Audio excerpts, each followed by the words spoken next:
আসসালামু আলাইকুম। আপনারা সবাই কেমন আছেন? আশা করি ভালো আছেন। আমি আল্লাহর রহমতে আলহামদুলিল্লাহ ভালো আছি। তো আমি আজকে চিকেন ফ্রাই নিয়ে এসেছি রেসিপি। তো সবাই আমার সাথে থাকবেন আশা করি। তো চলে যাই রেসিপিটা শুরু করি।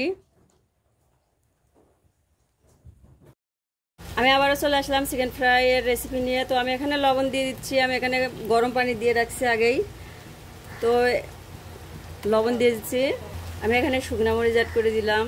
1 চা চামচ শুকনা মরিচ দিচ্ছি। এখন আমি গোলমরিচ অ্যাড করে দিলাম। আমি এখানে গরম মশলা দিয়ে দিচ্ছি। 1 চামচ আদা রসুন বাটা দিয়ে দিলাম।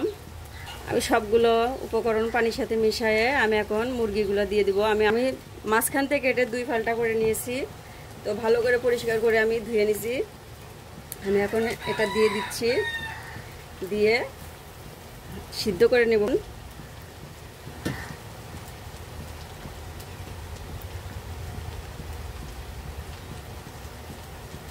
তো আমি এখন মুরগিগুলা উল্টাই দিব। এপাশ ওপাশ ভালোভাবে উল্টায় আমি সিদ্ধ করে নেব। খুব একটা বেশি সিদ্ধ করব না। তো আমি উল্টে দিলাম মুরগিগুলা। তো মুরগিগুলো আমার সিদ্ধ করা হয়ে গেছে। আমি উঠাই নিচ্ছি এক এক করে। তো আমি চলে আসলাম মুরগিটা, এটা কেটে নিয়েছি। আপনারা যদি চান ছিঁড়ে নিতে পারেন। তো যাই হোক, আমি এর ভিতরে তো আমি আজকে রাঁধুনি ready mix fry chicken mix নিছি। তো এটা হলো 1 কেজি জন্য, 1 কেজি মাংসের জন্য। তো আমি এটা আমাদের 2 কেজি মতো মাংস আছে। তো যাই হোক, তো আমি এটা পুরোটা দিয়ে দিব। তো আমি মশলাটা পুরোটা দিয়ে দিচ্ছি। তো আমি এখানে স্বাদ মতো লবণ দিয়ে দিচ্ছি। 1 টেবিল চামচ আদা রসুন বাটা দিয়ে দিচ্ছি। আমি এখানে হাফ চা চামচ গোলমরিচের গুঁড়া অ্যাড করে দিলাম। আমি এখানে গুঁড়া মরিচ অ্যাড করে দিচ্ছি, 2 চামচ দিব। আমি 1 কেজি মাংস হলে অবশ্য আমার এতগুলো দেওয়া লাগতো না, শুধু ওই মশলা দিলেই হয়ে যেত। তো যাই হোক, আমার এখানে মাংস একটু বেশি আছে, এই জন্য আমি দিচ্ছি। আমি এখানে সয়া সস অ্যাড করে দিচ্ছি। আমি এখানে 1 টেবিল চামচ চিলি সস অ্যাড করে দিলাম। আমি এখানে সরিষার তেল অ্যাড করে দিচ্ছি। তো আমার সবগুলো দেওয়া হয়ে গেছে। আমি উপকরণগুলো মুরগির সাথে মিশিয়ে ভালোভাবে মেখে নিব।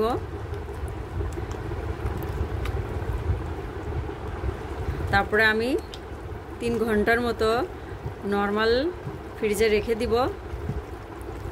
তো আমি ভালোভাবে, তো আপনারা চাইলে 1 ঘন্টা রেখেও ভাজতে পারেন।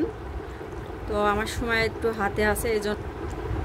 তো মাশাআল্লাহ আমার ভালোভাবে মেখে নেওয়া হয়ে গেছে। আমি এখন 3 ঘন্টার জন্য নর্মাল ফ্রিজে রেখে দিব।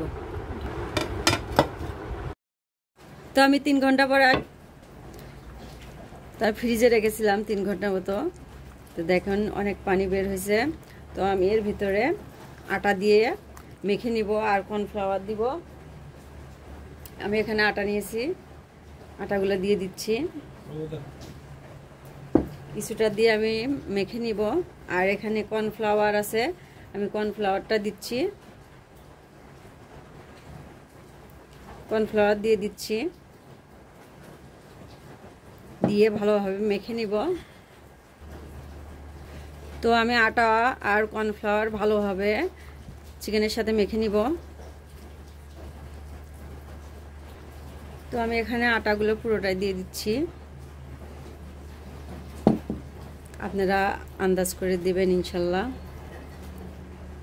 তো মাশাআল্লাহ আমার চিকেনগুলো ভালোভাবে মেখে নেওয়া হয়ে গেছে। আমি এখন ভাজি তুলে দিব।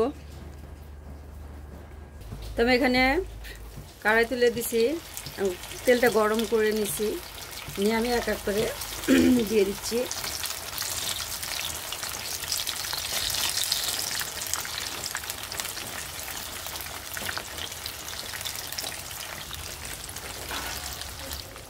তো আমি এখন উল্টে দিচ্ছি।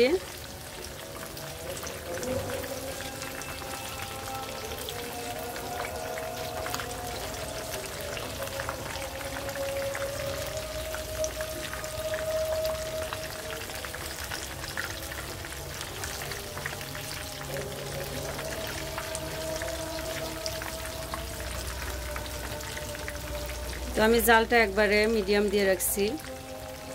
তো আমার চিকেন ফ্রাইটা হয়ে গেছে, আমি এখন উঠাই নিব।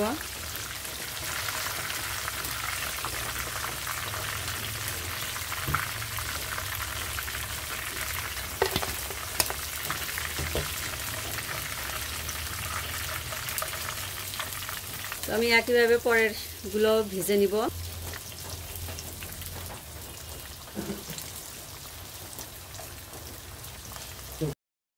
তো আমার চিকেন ফ্রাইটা ভাজা হয়ে গেছে।